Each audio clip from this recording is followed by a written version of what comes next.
गौरचन्द्राय राधिकायै तदालये कृष्णाय कृष्णभक्ताय तद्भक्ताय नमो नमः। कृपया क्षमतामपराधिजनम् खलु सायुतसक्तसुदीननरम् सुपथे परिचालय सर्वदिनम् प्रणमामि च माधवदेवपदम् तव कृपाकान् अमार संबल तव कृपा बिने नहीं अन्या बल कृपा करा प्रभु दिया चिद बल दास तुमा प्रणमाय दास तुमा प्रणमाय। सर्वप्रथम भगवान के अभिन्न प्रकाश विग्रह श्री गुरुपाद पद्म पूज्य पात्र दंडी स्वामी अष्टोत्तर सत से श्रीमद भक्ति प्रसाद विष्णु गोस्वामी गुरुदेव महाराज के पावन श्री चरण कमलों में असंख्य कोटि दंडवत ज्ञापित करते हुए उनकी अहेतु की कृपा प्रार्थना करती हूँ। वे अपनी कृपा वर्षण करें जिससे निज कर्ता अभिमान भाव को छोड़कर एकमात्र उनकी वाणी के वाहक के रूप में अपना परिचय दे सकूं। परम गुरुदेव नित्य लीला पृष्ठों विष्णुवास श्री श्रीमद भक्ति दयित माधव गोस्वामी महाराज परमेष्ठि गुरुदेव जगत गुरु भक्ति सिद्धांत सरस्वती गोस्वामी ठाकुर प्रभुपाद व समस्त गुरु परंपरा युक्त हूँ। सपार्षद श्रीमन नित्यानंद प्रभु श्री गौरहरि वृंदावन विहारी श्री राधा गोपीनाथ भगवान युक्त हूँ। हम सभी पर अपनी कृपा वर्षण करे जिससे भगवान के पवित्र नाम और हरि गुरु वैष्णव सेवा में हम सभी की रुचि उत्पन्न हो सके। सायकालीन कक्षा में हम श्रवण कर रहे हैं श्री चैतन्य भागवतम, उसके अंतर्गत मध्य खंड और उसमें भी जो 15वां अध्याय है उसके अंतर्गत आज हम जो 63 नंबर की जो प्यार है यहाँ से आज प्रारंभ कर रहे हैं।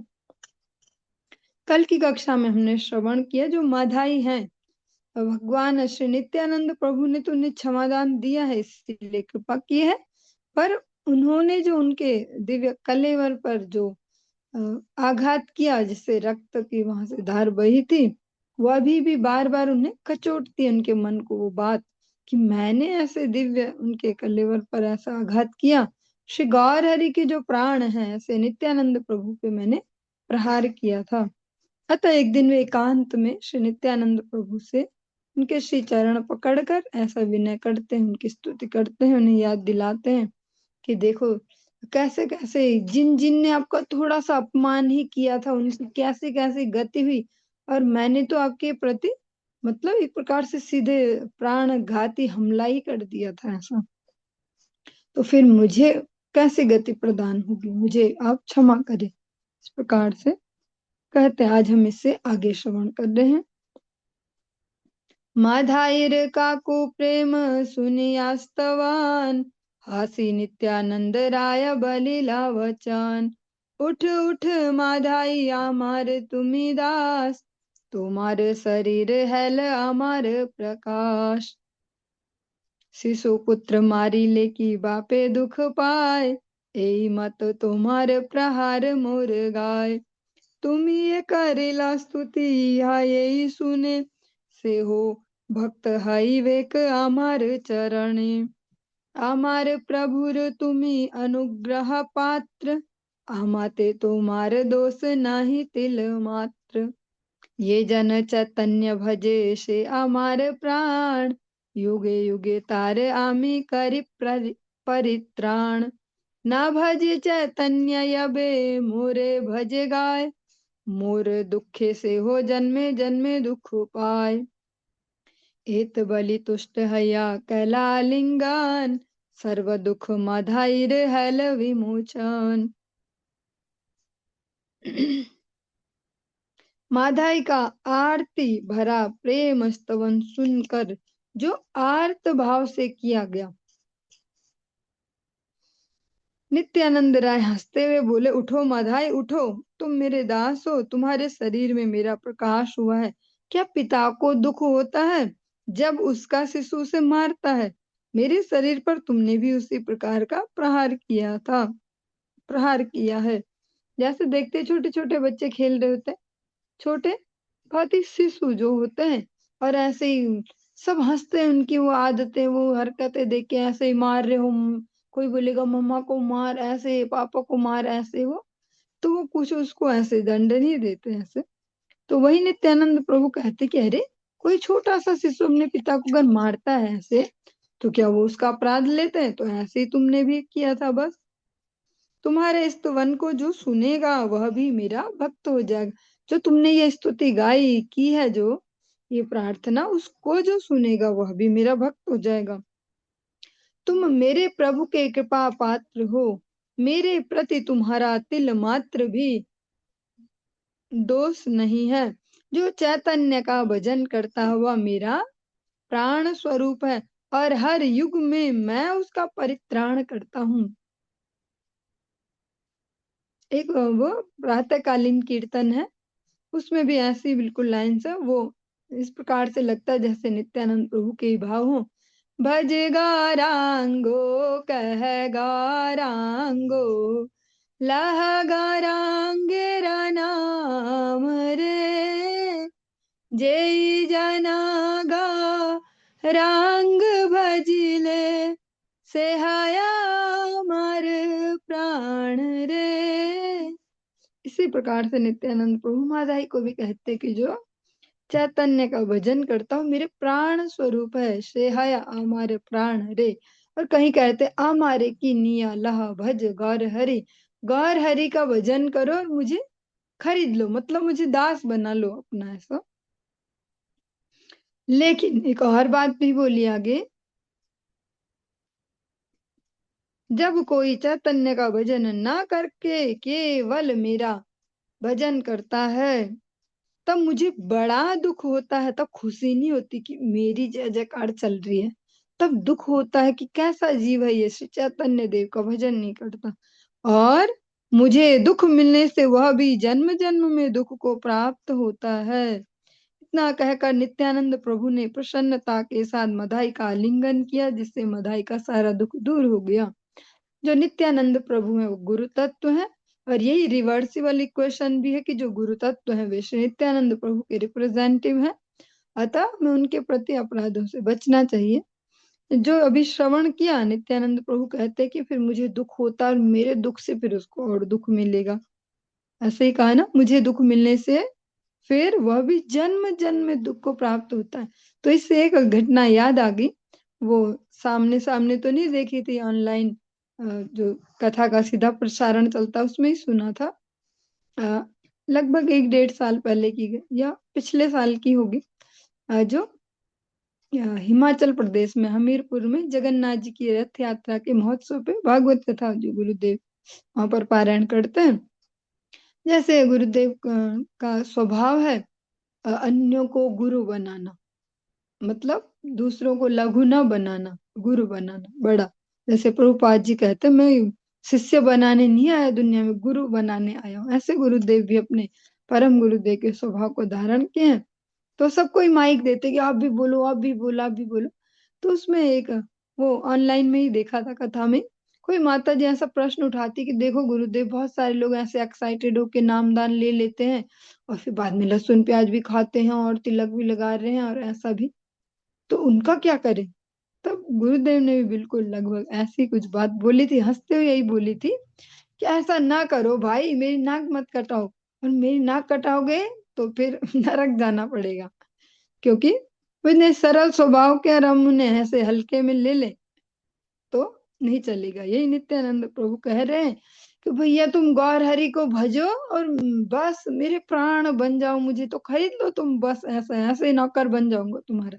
लेकिन साथ में बोला कि जो उनको न भज के मुझे ही भजता है, मतलब एक प्रकार की चापलूसी करता है, क्योंकि जो मैं चाहता हूँ वो नहीं कर रहा, मुझे दिखाने के लिए मेरे आसपास घूमे, आपकी जय हो, ऐसा।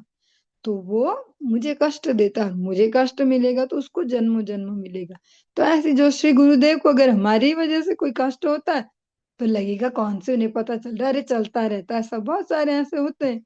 ऐसे भी कुछ नमूने हैं कि जो ऐसे सोचते हैं कि शायद कुछ पुण्य का काम है गुरु दीक्षा, और गुरु दीक्षा हो जाए और बस उसके बाद फिर अपने उसमें आ जाते हैं खड्डे में वापस। तो उनकी फिर अत्यंत दुर्गति होती है, क्योंकि गुरु ग्रहण करना बहुत बड़े सौभाग्य का विषय भी है, और बहुत बड़ा फिर एक आफत का विषय भी, अगर समझ ना पाए। और ये मेरे विचार नहीं है, ये कुछ समय पहले आपने ग्रुप में भी देखा होगा। अ, नित्य लीला पर श्री भक्ति विवेक भारती गोस्वामी महाराज जी के कोटेशन थे, प्रभुपाद जी के जन है। कहते हैं कि सामान्य जीव के लिए गुरु ग्रहण करना एक बहुत बड़ी भाग्य की भी बात है, साथ में बहुत बड़ी विपत्ति भी है। विपत्ति तब है कि जब वो समझ ही नहीं पाएगा कितना सूक्ष्म विषय है। तो है ये इतना सूक्ष्म विषय कि सोचे अरे नाम दान ले लो पुण्य होता है, ऐसा नाम दान पुण्य होता है, ऐसे ज्ञान ले लो ऐसे, और फिर अपनी हरकतों से वैसे चलते रहे, तो फिर उसका ज्यादा अपराध है। नित्यानंद प्रभु भी ऐसा ही कह रहे हैं कि अगर इस प्रकार से कोई करे तो उसको, मुझे कष्ट होगा और फिर उसको जन्म जन्म भोगना पड़ेगा, रिटर्न में ज्यादा मिलेगा ना वो फिर। पुनः बल माधाई धरिया श्री चरण, आर एक प्रभु मोरे आछे निवेदन, सर्व जीवे हृदय बसहा प्रभु तुमी, हे न बहु जीव हिंसा करी आछि आमी, कार्य करिलु हिंसा ताहा नाही चिनी, चिनी लेवा अपराध मागिए अपनी, या सबार स्थाने करी लाम अपराध, कोन रूपे तारा मोरे करिवे प्रसाद, यदि मोरे प्रभु तुम्ही हईला सदाय, इथे उपदेश मोरे कर महाशय, प्रभु बले सुन कही तुम्हारे उपाय, गंगा घाट तुम्ही सज्ज करह सदाय, सुखे लोक यखन करिवे गंगा स्नान, तखन तुम्हारे सबे करिवे कल्याण, अपराध भंजनी गंगार सेवा कार्य, इहाते अधिक वा तुम्हार को न भाग्य, काकू करी सबारे करी हा नमस्कार, तबे सब अपराध क्षमीभु तुम्हार। और जो हम आगे सुनने वाले हैं और भी संवेदनशील विषय है, जैसा कि हमें लगे यहाँ की भाई 16 माला तो हम तो बहुत बड़े भक्त हो गए, शायद दुनिया से बिल्कुल ये अलग 16 माला जपते हैं, लेकिन जो यहाँ मधाई हैं वो 128 मालाएं रोज करते हैं, 128 मालाएं रोज करते हैं। हमारे 16 के हिसाब से तो हमारे 8 दिन में हो पाएंगे, इतना वो एक दिन में जप करते हैं। और 16 माला से हमको ऐसा लगता हम कुछ हो गए हैं, और ऐसा हमारे जीवन भी बदल रहे हैं और मन भी बदल रहे हैं। तो जो 128 माला रोज कर रहा है उसके क्या हालत होगी। वो व्यक्ति भी कह रहे हैं कि भैया मुझे शांति नहीं पड़ती, अब हम आगे श्रवण करेंगे फिर उनको क्या उपाय दिया। माधाई ने फिर एक बार नित्यानंद के श्री चरण पकड़े और कहा, हे प्रभु मेरा एक और निवेदन है, हे प्रभु आप सभी जीवों के हृदय में विराजमान हैं, ऐसे बहुत से जीवों के प्रति मैंने हिंसा की है, किन किन के प्रति हिंसा की है वह भी मुझे मालूम नहीं, क्योंकि अंधाधुंध जिसको देखो उसको परेशान करना, कुछ भी करते रहना, तो याद कहाँ रहेगा उसका ये बिगाड़ा था, उसका ये, जहाँ जो देखा वो किया। यदि उन सब की पहचान मिल जाए तो उनके प्रति किए हुए अपराध के लिए मैं उनसे क्षमा प्रार्थना कर सकूं। जिन सब के प्रति मैंने अपराध किया है वे कैसे मुझ पर कृपा करेंगे। हे प्रभु यदि आप मेरे प्रति दयावान हैं तो इस विषय में मुझे उपदेश दीजिए। जो मतलब उनके हृदय में शांति नहीं आई, वो जो आनी चाहिए। वो 128 माला करते हैं डेली, पर चित्त में वो शांति नहीं है। क्यों नहीं है? क्योंकि अब पढ़ाई पढ़ाई से काम नहीं चलता, लिखाई भी चाहिए। हाँ, जिसको पढ़ना आ जाए, पढ़ना आ गया बहुत बड़ी बात, लिखना नहीं आता तो मैचिंग नहीं हो पाएगी ठीक से। ऐसे ही तो केवल नाम नाम करते हैं, नाम नाम तो उससे नहीं हो पाएगा कि इतना माला जपते, इतना माला खिसकाते रहते हैं डेली। हाँ, तो यहाँ पे जो नित्यानंद प्रभु है उन्होंने बहुत सुंदर उपदेश दिया। इसके उत्तर में प्रभु बोले, सुनो मैं तुम्हें उपाय बताता हूँ, तुम गंगा घाट का निर्माण किया करो। जब लोग आराम से इस गंगा घाट पर स्नान करेंगे तब सब मिलकर तुम्हें आशीर्वाद दिया करेंगे। गंगा की सेवा करने से अपराध दूर हो जाते हैं। इससे अधिक सौभाग्य तुम्हें और क्या मिल सकता है। विनीत होकर विनम्र भाव से सभी को नमस्कार किया करो। ऐसा करने से वे तुम्हारे सब अपराध क्षमा कर देंगे।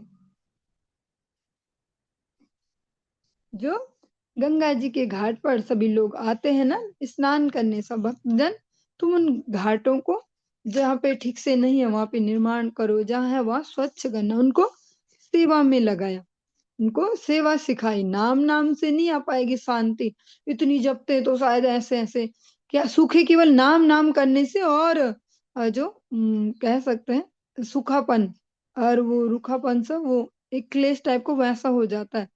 ऐसे हमने प्रैक्टिकली भी कुछ एग्जाम्पल देखे, नाम यहाँ पे शेयर नहीं करेंगे। एक भक्त हैं, अब तो बहुत ऐसे बड़े लेवल पर चल रहे हैं आजकल, पर जब वो भी इस कंडीशन से गुजर रहे थे, उनके भी कुछ उपायों के लिए उनको एक लाख नाम जप का सुझाव दिया कुछ वैष्णव ने। तो कर तो रहे थे कैसे, ऐसे तैसे वैसे भी 1 लाख रोज करना है, क्योंकि कभी जीवन भर किया नहीं तो उनके लिए तो बहुत बड़ी बात है, रात दिन वाली बात हो जाएगी। सो करते करते लेकिन उससे एक रूडनेस सी आ रही थी जीवन में, ऐसे गुस्सा और वो ऐसे। फिर इसी प्रकार से कुछ समन किया कि भैया इतना नहीं पचा पा रहे तो अब थोड़ा कम करो, पर थोड़ा सर्विस थोड़ा सेवा ऐसा करके ठीक है, भगवत के पास उनकी गड्डी। ऐसे तो नित्यानंद प्रभु कहते हैं कि सेवा आपको करनी होगी। सेवा और नाम दोनों साथ साथ चलते हैं। ऐसा भी नहीं है कि कोई सेवा सेवा करे रात दिन मर मर के और नाम ना करे तो भी काम नहीं चलेगा, और नाम नाम करे और सेवा में एक हाथ ना खिसकाए तो वो भी नहीं चलेगा। पढ़ाई और लिखाई दोनों साथ साथ है। सेवोन्मुखी जीवा हवे हरि नाम, जो सेवा करेगा तभी जीवा से नाम उच्चारण हो पाएगा। वैसा नहीं है कि ये हाथ भी नहीं लगाते किसी सेवा में और माला जपते रहते, रात दिन माला जपते हैं, तो वो माला कुछ रिजल्ट नहीं दे पाएगी ज्यादा विशेष। और ऐसा भी नहीं होगा कि सेवा ही करते बेचारा सेवक ही है तो नाम करने का भी टाइम नहीं, वो भी नहीं चलेगा, दोनों चाहिए, नाम और सेवा। उपदेश पाइया माधाई तत्क्षण, चलीला प्रभु रे करी बहु प्रदक्षिण। कृष्ण कृष्ण बलिते नयने पड़े जाल, गंगा घाट सज्ज करे देखाए सकन।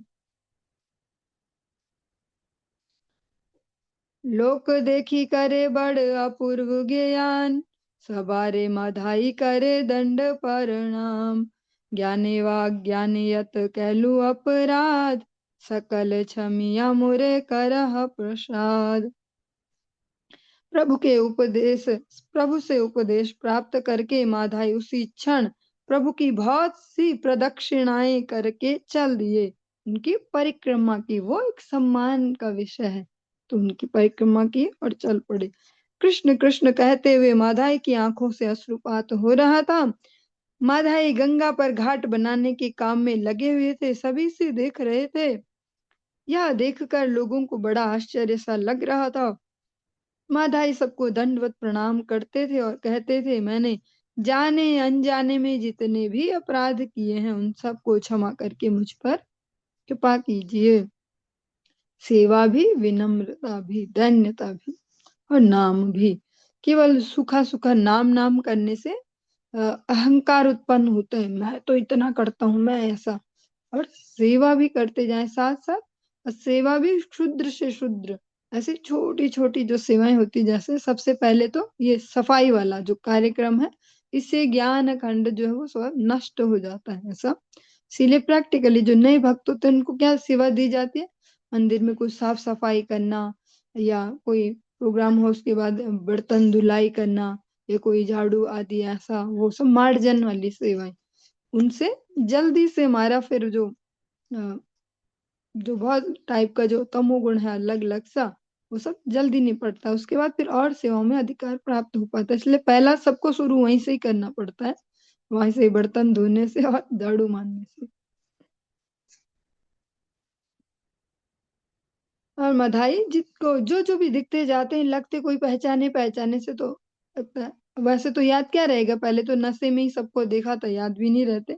फिर भी जो भी आते सबको दंडवत करते, सबसे बोलते अगर मैंने आपका कुछ बिगाड़ा रहा होगा तो मुझे माफ कर दो, ऐसा सबसे अत्यंत दैन्यता से।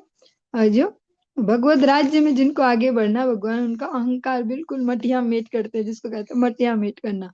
अलग अलग प्रकार से अहंकार तोड़ते जाते हैं, ऐसे श्री भगवान है। जैसा श्रवण भी करते हैं हम ऐसे, जो जिनको लाला बाबू कहते हैं, जिनका हमने श्रवण भी किया होगा, प्रसन्न की अपने ठाकुर जी को ऐसे करते थे वैसे। तो वो इतने बड़े सेठ जी थे, इतने सब सेवाएं कर रहे, हरिनाम कर रहे सब, लेकिन भगवान ने भी उनका तब तक अहंकार को, जो होता है ना अहंकार, वो ऐसा नहीं कि जैसा हमारे जैसा और दिखावा टाइप, जो सूक्ष्म से सूक्ष्म हृदय के कोने कोने में, उसको भी भगवान चूसते हैं, अलग अलग तरीके से इसको निचोड़ते हैं। तो वो भिक्षा मांगो भैया, भिक्षा मांगो।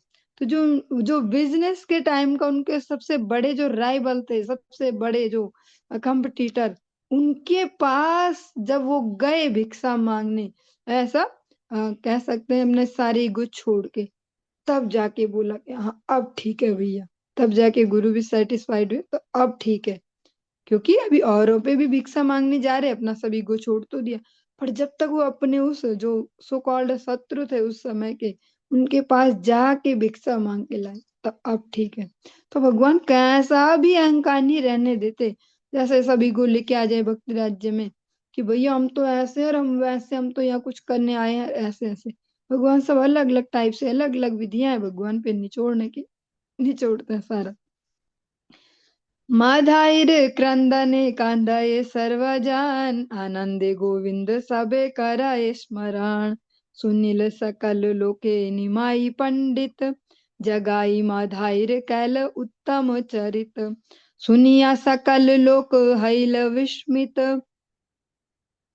सबे बले नर नहे निमाई पंडित। ना बुझी निंदय यत सकल दुर्जन, निमाई पंडित सत्य करे न कीर्तन। निमाई पंडित सत्य श्री कृष्णेर दास, नष्ट है वे ये तारे करिवे परिहास। ए दुईर बुद्धि भाल ये करिते पारे, सेवा वा ईश्वर की ईश्वर शक्ति धरे। प्राकृत मनुष्य न है निमाई पंडित, एवे से महिमा तान हाइल विदित। ए मत नदियार लोके कहे कथा, आर लोक नामिशाय निंदा हय यथा। माधाई का क्रंदन देखकर सभी क्रंदन करने लगे, क्योंकि वो दिखावे वाला नहीं कर रहे वहां, क्योंकि कहीं पे उन्हें पोस्ट डालने अपनी या फोटो लगानी है सोशल मीडिया प्लेटफॉर्म पे, माधाई ऐसे दीन न किंचन भक्त बन गए वे तो, ऐसा इजी होके कर रहे हैं। इस प्रकार से देखे तो पहले का समय ठीक ही था, हर प्रकार से उपयुक्त। धीरे धीरे सो कॉल्ड जैसे चीजें बढ़ रही हैं, तो अब वास्तविक हो पाना बहुत मुश्किल है। आनंद में सभी गोविंद का स्मरण करने लगे। सभी ने यह सुना कि निमाई पंडित ने जगाई मधाई को उत्तम चरित्र वाला व्यक्ति बना दिया है। इसे सुनकर सभी विस्मित हो गए। जितने भयंकर राक्षसों जैसे थे, कुछ भी कर सकते हैं, किसी का घर फूंक दो, किसी का बच्चा उठा के कुएं में फेंक दो, मतलब कुछ भी, इनके लिए कोई लिमिट नहीं है। ऐसे व्यक्ति आज भजनशील और वहां गंगा जी के घाट बना रहे हैं, सबसे दंडवत कर रहे हैं, तो ये तो बिल्कुल ही अलग ही लेवल हो गया ना। तो जो भी इसको सुनता है सभी विस्मित हो जाते। सभी कहने लगे निमाई पंडित नर नहीं है, निमाई पंडित सचमुच ही कीर्तन करते हैं। परंतु दुष्ट लोग बिना समझे उनकी निंदा करते हैं। निमाई पंडित सचमुच श्री कृष्ण के दास हैं, जो उनका परिहास करेंगे वे नष्ट हो जाएंगे। इन दोनों की बुद्धि को जो अच्छा कर सका वह ईश्वर है, अथवा ईश्वर की शक्ति को धारण किए हुए हैं। निमाई पंडित प्राकृत मनुष्य नहीं है, अब आकर उनकी महिमा विदित हुई है। इस प्रकार से नदिया के लोग बातें करते थे। जहां प्रभु की निंदा होती थी वहां लोगों ने जाना बंद कर दिया था। परम कठोर तप करए माधाई, ब्रह्मचारी है न ख्याति हैल तथाई। निरवधि गंगा देखी थाके गंगा घाटे, स्वहस्ते को दाली लैया अपने ही खाटे। अद्यापि चिन्ह आछे चैतन्य कृपाय, मधाइर घाट बलि सर्वलोके गाय। ए मत कत कीर्ति हईल दोहार, चैतन्य प्रसादे दुई दस्युर उद्धार। मध्य खंड कथा येन अमृतेर खंड, यहाँ ते उद्धार दुई परम पाषंड। माधाई ने परम कठोर तपस्या करना प्रारंभ कर दिया, इससे वे ब्रह्मचारी के नाम से विख्यात हो गए। उनकी जो ख्याति है वो इस प्रकार से हुई समाज में कि ब्रह्मचारी जी। माधाई निरंतर गंगा घाट पर रहते, गंगा जी के दर्शन किया करते और अपने हाथों में फावड़ा लेकर स्वयं ही घाट बनाया करते थे। इसको कैसे, जैसे आप में से कोई जो मायापुर गए हैं, गंगा जी के अलग अलग उन्होंने घाट देखे होंगे, कहीं कहीं देखे ना, सामान्य सी ऐसे कुछ सीमेंटेड सा नहीं है, और नीचे जाके वहां कुछ बांस के ऐसे घेरा सा बना रहता ताकि कोई बह न जाए, उसके अंदर जाके स्नान कर पाए, जल तो जाते जा रहा है ऐसा। तो उस टाइप के भी वो कच्चे घाट ऐसे ऐसे वो बनाते रहते हैं।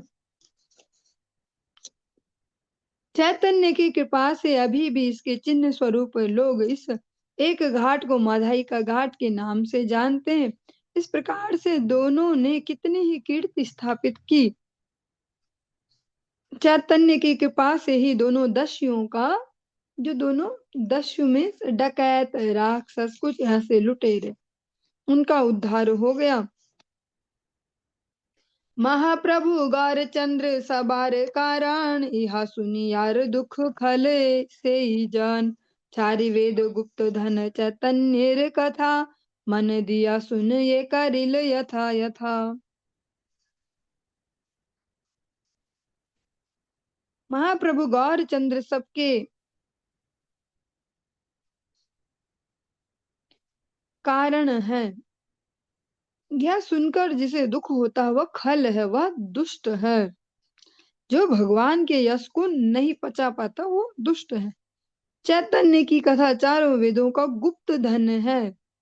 जैसे आपने कल या परसों प्रातःकालीन कक्षा में श्रवण कर रहे थे कि परम गुरुदेव के साथ कोई बड़े ऐसे जो कथा आचार्य जो शिक्षा भी देते हैं अन्यों को, कथा की भागवत जी पढ़ाते भी हैं, उनका कुछ वार्तालाप हुआ महाप्रभु को लेके।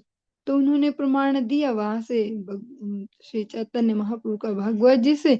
तो बोलते अरे मैंने तो कभी ऐसे सुना नहीं, कभी ध्यान नहीं दिया ऐसा। तो वो ऐसे ही है, भगवान की जो ये कथाएं है, जो ये लीला है, वो गुप्त रूप से उसमें है। उसको तो जिनके पास चाबी है उनसे ही लेके हम ले पाएंगे, वैसे नहीं कि सबने किसी ने भी ऐसे छापा मारा लूट लिया, वो सब लॉक्ड है। जैसे नित्य लीला पर श्री भक्ति वेदांत नारायण गोस्वामी महाराज जी के तो सब लॉक्ड है, जिनके पास की है वही खोल के दिखा पाएंगे कि क्या है इसमें, ऐसा नहीं है ये कृष्णा कि हम लोग। आवाज नहीं आनी, आवाज आवाज। अरे आपका हरि बोल, आपका थोड़ा नेटवर्क प्रॉब्लम होगा, बाकियों को आ रही होगी, इसलिए कोई ऑब्जेक्शन नहीं कर रहे अभी। चलिए। श्री कृष्ण चैतन्य नित्यानंद चांद जान, वृंदावन दास तछु पद युगे गान। श्री कृष्ण चैतन्य और नित्यानंद चांद जिनके जीवन है, वे वृंदावन दास उनके युगल चरणों में उनकी महिमा का गान कर रहे हैं। और इस प्रकार से जो ये 15वां अध्याय इस मध्य खंड का ये संपूर्ण हुआ। और आज के इस प्रसंग को हम यहीं पे विश्राम देंगे, इससे आगे कल श्रवण करेंगे। हरे कृष्ण।